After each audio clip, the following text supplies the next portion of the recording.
ఆకాశవాణి నిజామాబాద్ కేంద్రం. మీరు వింటున్నారు ఆకాశవాణి నిజామాబాద్ కేంద్రం అందిస్తున్న కార్యక్రమాలు.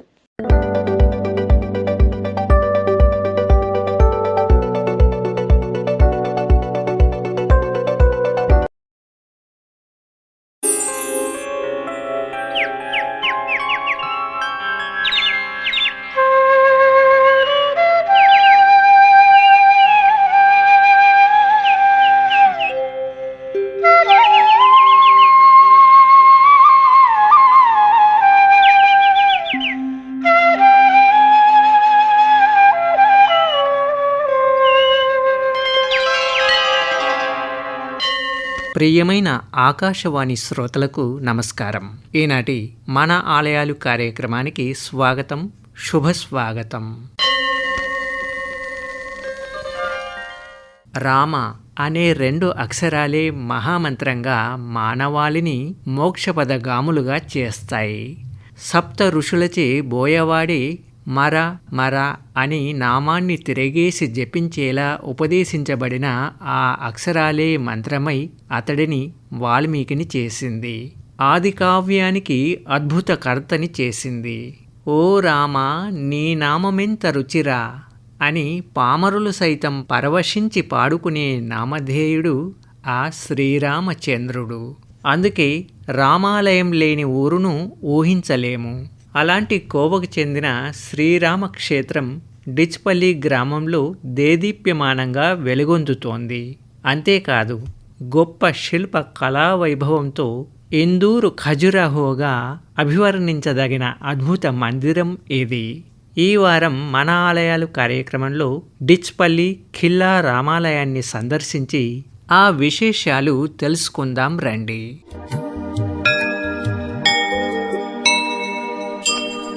డిచ్పల్లి రామాలయం ఆధ్యాత్మికతతో పాటు శిల్ప సౌందర్యానికి ప్రతీక. హైదరాబాదు నుండి 160 కిలోమీటర్ల దూరంలో, నిజామాబాద్ పట్టణానికి 17 కిలోమీటర్ల దూరంలో ఉంది డిచ్పల్లి గ్రామం. ఇక్కడి కొండపై ఉన్న పురాతన దేవాలయం ఇది. కొండపై ఆలయం తూర్పు అభిముఖంగా ఉంటుంది. చూడటానికి చిన్న గుడిలా ఉండే ఈ దేవాలయ నిర్మాణం 1 శతాబ్దం పాటు జరిగిందట.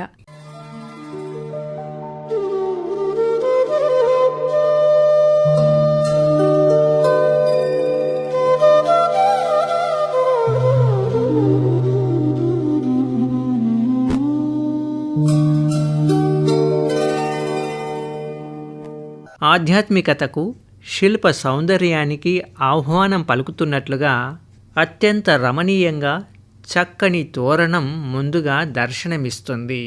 ఇక్కడి నుండి గుట్టపైనున్న రామాలయాన్ని చేరుకోవడానికి సుమారు 150 మెట్లు ఉన్నాయి. ఈ మెట్ల మార్గంలో వెళుతూ ఉంటే చల్లని గాలి, పచ్చని చెట్లు స్వాగతం పలుకుతూ ఉంటాయి.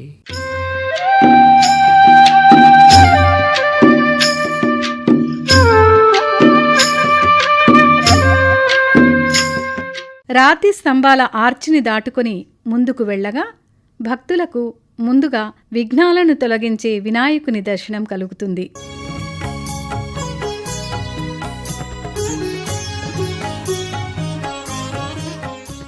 ఇంకొద్ది దూరంలో ముందుకు వెళ్ళగా వేణువు ఊదుతూ శ్రీకృష్ణుడు దర్శనమిస్తాడు.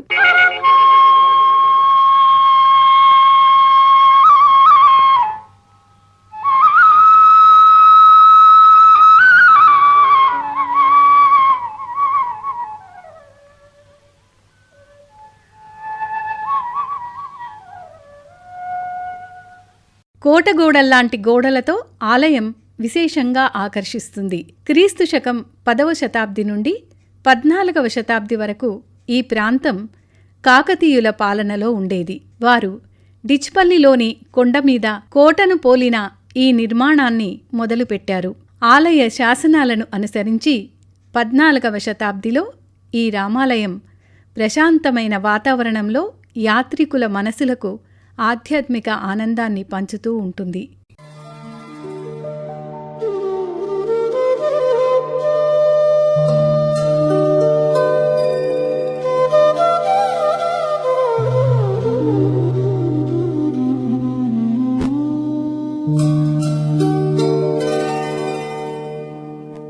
ఖిల్లాగా పిలువబడుతూ ఉండే ఈ డిచ్పల్లి రామాలయ నిర్మాణాన్ని గజవాడ చిన్నయ్య అనే భక్తుడు దర్శించి సంతానం లేని తనకు ఆ భాగ్యం కలిగితే రామునికి గుడి కట్టిస్తానని మొక్కుకున్నాడట.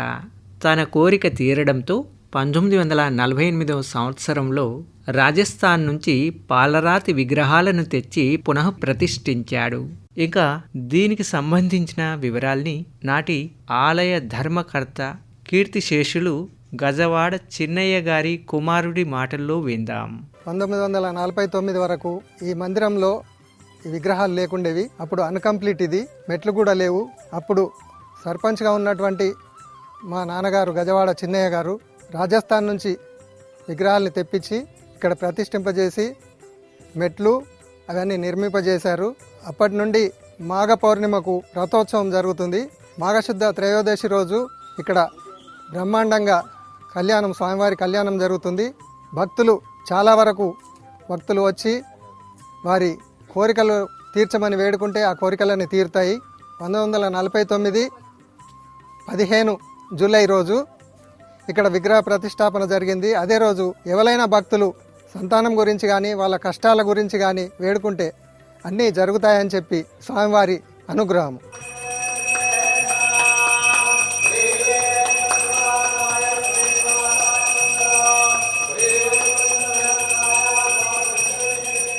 డిచ్పల్లి ఖిల్లా రామాలయంగా దీన్ని పేర్కొంటారు.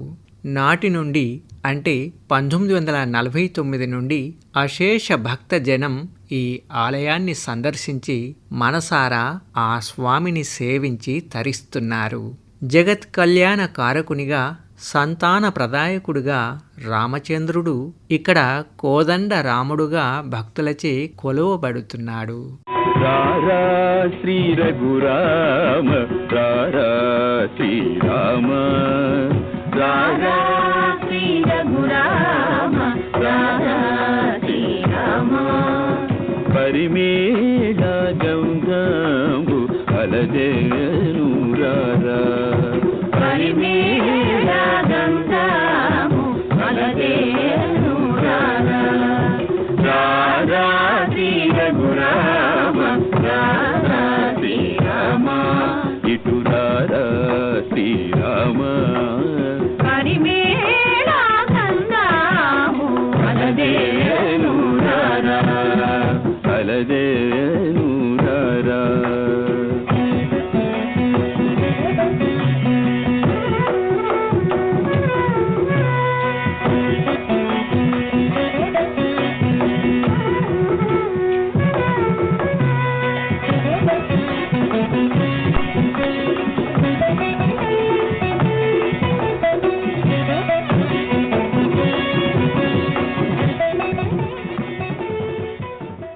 డిచ్పల్లి రామాలయ నిర్మాణానికి 1 శతాబ్దం పైగానే పట్టిందట. అందుకే ఇక్కడ కాకతీయులతో పాటు జైనుల నిర్మాణ శైలి కూడా కనిపిస్తుంది.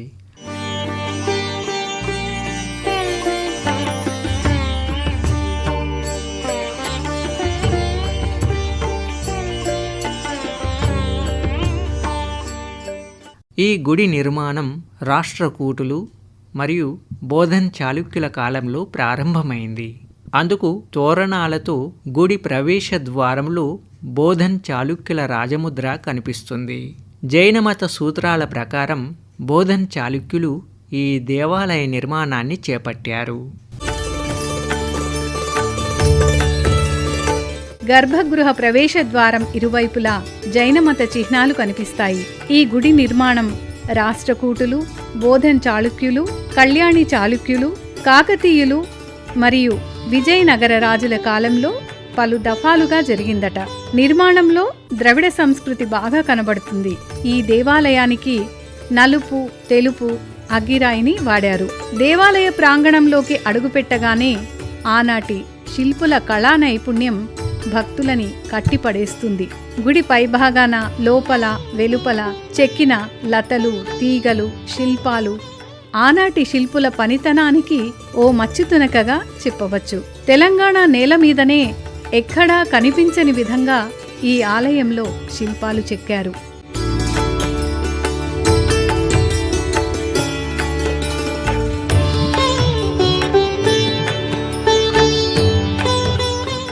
వృక్షతోరణం, పద్మతోరణం, రుద్రాక్షతోరణం, హంసతూలికా తోరణం 4 వేదాల చిహ్నంగా బాసిల్లే గర్భాలయ ద్వారంతో ప్రధానాలయ ద్వారంపై లక్ష్మీ అమ్మవారు, శంఖుచక్రం, పూర్ణ కలశం, గరుత్మంతుడు, మారుతి, విజయలక్ష్మి ప్రతిమలతో స్తంభాలపై, మంటప భాగాలపై, ప్రాకార గోడల పైభాగాలపై వివిధ దేవతామూర్తులతో, ప్రకృతి గత సృష్టి రూపములతో, నృత్యరూప ప్రతిమలతో మరపురాని రసానుభూతులను పంచే ఆలయం డిచ్పల్లి శ్రీ సీతారామచంద్ర స్వామి క్షేత్రం. శ్రీరామ జయ రామ, శ్రీరామ జయ రామ, శ్రీరామ జయ రామ, శృంగార రామయని శ్రీరామ జయ రామ, శృంగార రామయని చింతింప రదే రామయని చింతింప రదే మనసా.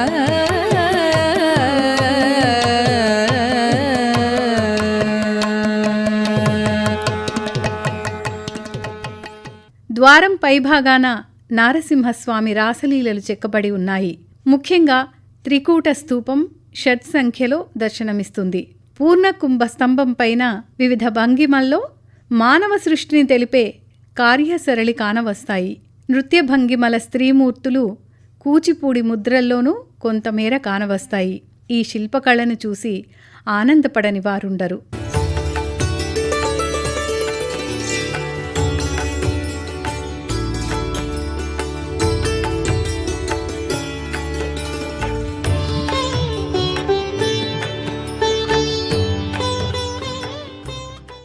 గోడల మీద, పైకప్పు మీద స్తంభాలు, దర్వాజలు, కిటికీలపై చెక్కిన బొమ్మలు ఇక్కడ కనువిందు చేస్తాయి.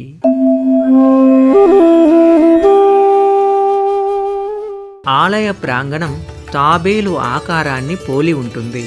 కూర్మాకారంలో గల ఆలయాలు శ్రీకాకుళం జిల్లాలోని ఓ ఆలయంలో, తిరుపతి దేవస్థానంలో కానవస్తుండగా ముఖ్యమైన 3వది డిచ్పల్లిలోని ఈ రామాలయమే. కూర్మం పైన పద్మం, పద్మం పైన అమ్మవారు నిలిచి, అమ్మవారి హృదయంలో శ్రీ మహావిష్ణువు ప్రతిష్ఠించబడిన ఆధ్యాత్మిక మహత్యం గల రామాలయం ఇది.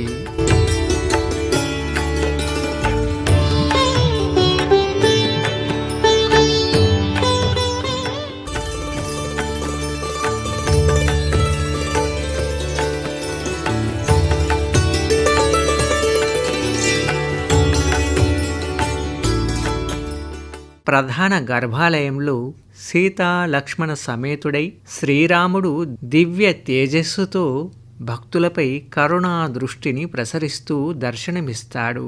కుడి చేతితో అభయముద్ర, ఎడమ చేతితో ధనుస్సు ధరించే శ్రీరాముడు, అలాగే ప్రక్కన సీతమ్మవారు ఓ వైపున నిలువగా, మరోవైపు లక్ష్మణుడు ధనుర్ధారి అయి తెల్లని పాలరాతి మూర్తులతో దర్శనమిస్తారు. చూడగల్గెను రాముని సుందర రూపము, చూడగల్గెను రాముని సుందర రూపము, చూడగల్గెను రాముని సుందర రూపము. వేడుకలర శ్రీ భద్రాద్రి విభుని రాఘవ ప్రభుని నేడు చూడగల్గెను రాముని సుందర రూపము, రాముని సుందర రూపము, రఘురాముని సుందర రూపము.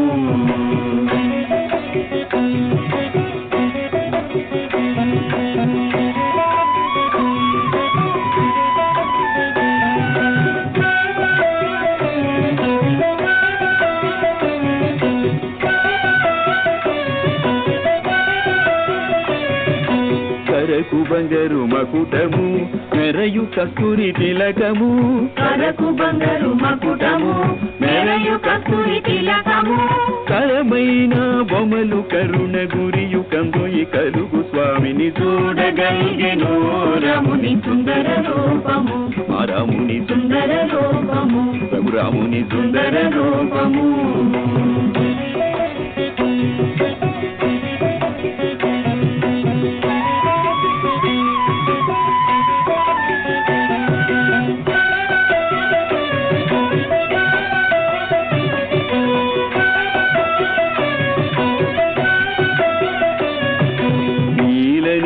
దేహము వేలి పసిడి చేలము నీల నిరద దేహము వేలి పసిడి చేలము చాల భక్త జనుల బ్రోవజాలు పదములు కలుగు స్వామిని చూడగలిగెను రాముని సుందర రూపము మా రాముని సుందర రూపము రఘురాముని సుందర రూపము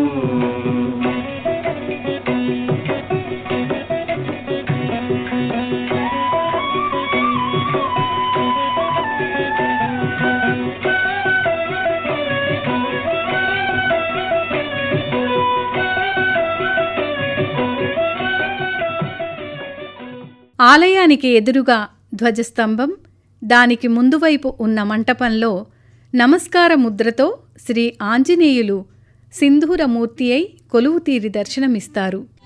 మకుటరత్నకాంతిమధితమిశ్రం అరుణోదయ రుచిరానన కమలం చలితమకరకుండలగండభాగం నవమణిమయ రసనామధ్య భాగం శ్రీరామదూతం శిరసా నమామి శ్రీరామదూతం శిరసా నమామి. ఈ ఆలయ స్థల పురాణం గురించి మరికొన్ని విశేషాల్ని ఇక్కడి పూజారి మాటల్లోనే విందాం.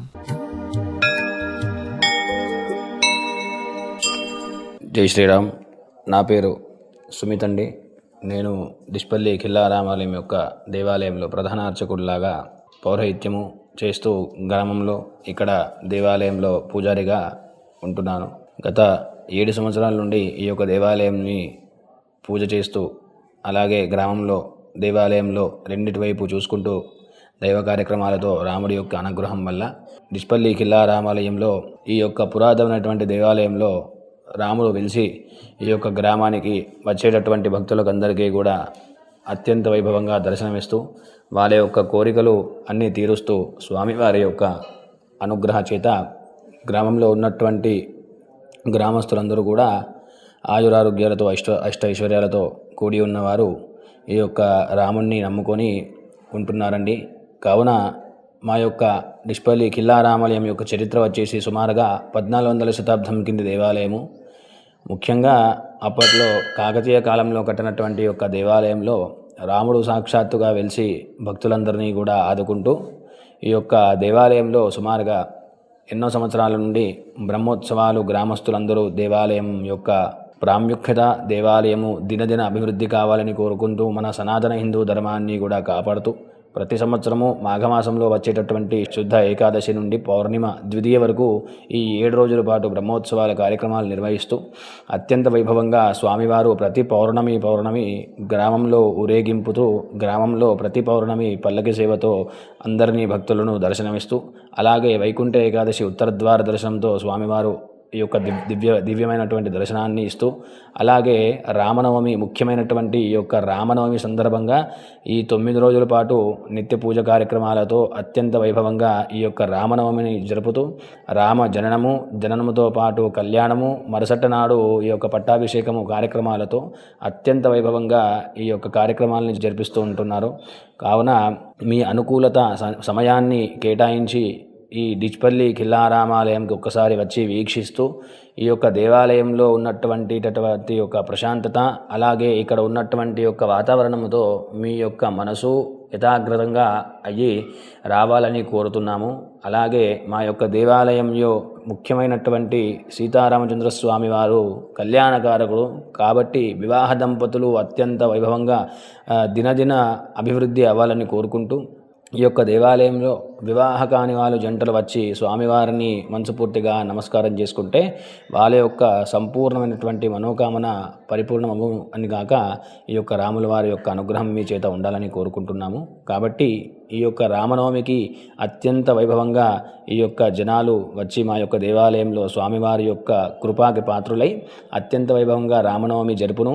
కాబట్టి అందరూ కూడా యథాభక్తి వచ్చి స్వామివారికి దర్శనాన్ని కృపాపాత్రులై తెలియజేస్తున్నాము అని కోరుతున్నాము. జై శ్రీమన్నారాయణ, జై శ్రీరామ్.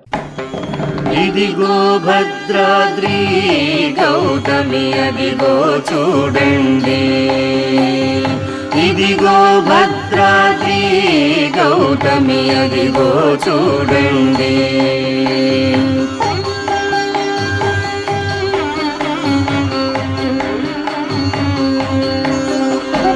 ముదముతో సీతా ముదిత లక్ష్మణులు కలిసి కొలువగా రఘుపతి ఉండెడి. ఇదిగో భద్రాద్రి గౌతమి అదిగో చూడండి.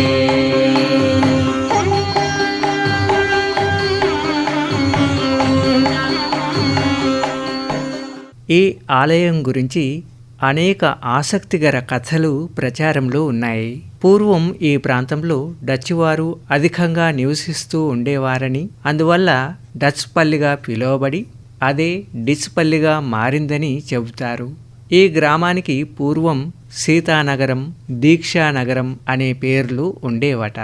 దీక్ష అన్న పదమే కాలక్రమంలో డిచ్గా మారిందని కూడా చెబుతారు.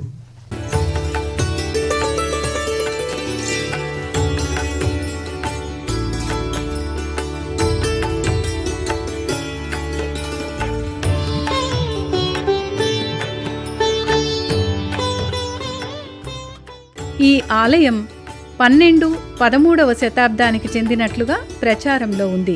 పూర్వం డిచ్పల్లికి కిలోమీటరు దూరంలో దీక్షానగరం అనే గ్రామంలో వ్యాపార కేంద్రంగా ఉండేదట. ఇక్కడ యుద్ధానికి సంబంధించిన సామాగ్రి అమ్మేవారట.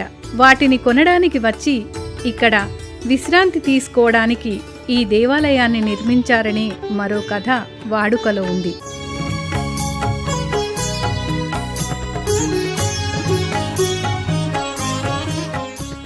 సీతాదేవిని వెతుకుతూ దక్షిణ భారతదేశం చేరుకున్న శ్రీరామచంద్రుడు ఈ పర్వతం మీదకు చేరుకున్నాడని ఓ పురాణ కథ ప్రచారంలో ఉంది. ఇక్కడే ఆంజనేయులు బాల్య రూపంలో ఆయనకు మొదటిసారిగా పరిచయమయ్యారని చెప్పుకుంటారు. దాంతో ఆయనకు ఎంతో ప్రశాంతత లభించిందట. అందుకే రాములవారు నెల 15 రోజులు ఇక్కడ బస చేశాడని అంటారు.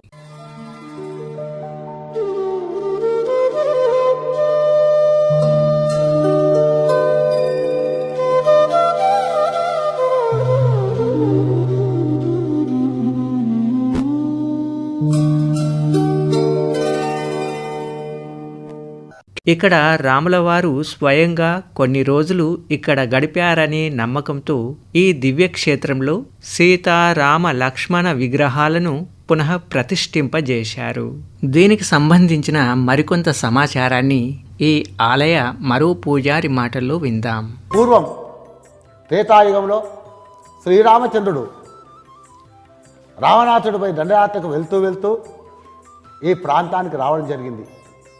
ఇక్కడికి వచ్చేసరికి ఆంజనేయ స్వామి ఒక బాలుని రూపంలో ఉన్నాడని, మొట్టమొదటిసారిగా ఆంజనేయుడు ఇక్కడే పరిచయం అయ్యాడని, దాంతో ఆయన కొంత మనఃప్రశాంతత కలిగిందని, ఆ మనఃప్రశాంతతో శ్రీరామచంద్రుడు ఈ గుట్టపైన ఒక నెల 15 రోజుల పాటు ఇక్కడ నివసించాడని చెప్పి మనకు పూర్వీకులు పెద్దలు చెప్తూ ఉన్నారు. ఆ ప్రాశస్త్యాన్ని అనుసరించుకునే కాకతీయులు ఇక్కడ ఈ వైష్ణవాలయం కట్టించారని చెప్పేసి కూడా పూర్వీకులు చెప్తున్నారు. సామాన్యంగా కాకతీయులు ఎక్కడ చూసినా శైవాలయాలు మొత్తమే కట్టేవారు. కానీ ఇక్కడ మాత్రం స్పెషల్గా ఈ యొక్క వైష్ణవాలయం కట్టారు అంటే కేవలం ఒక రాముడు నివసించే స్థలంగా భావించి, అతి పవిత్రంగా భావించి వారు ఇక్కడ ఈ ఆలయం కట్టారని చెప్పేసి పెద్దలు చెప్తున్నారు. రామచంద్రుడితడు రఘువీరుడు, రామచంద్రుడితడు రఘువీరుడు, కామిత ఫలములియగలిగే నిందరికి రామచంద్రుడితడు రఘువీరుడు.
ఇది ఈ వారం మన ఆలయాలు కార్యక్రమం. తిరిగి వచ్చే వారం ఇదే సమయానికి మన ఆలయాలు కార్యక్రమంలో డిచ్పల్లి ఖిల్లా రామాలయం గురించి మరికొన్ని విశేషాలతో 2వ భాగం ప్రసారమవుతుంది. అందాక సెలవా మరి. నమస్తే.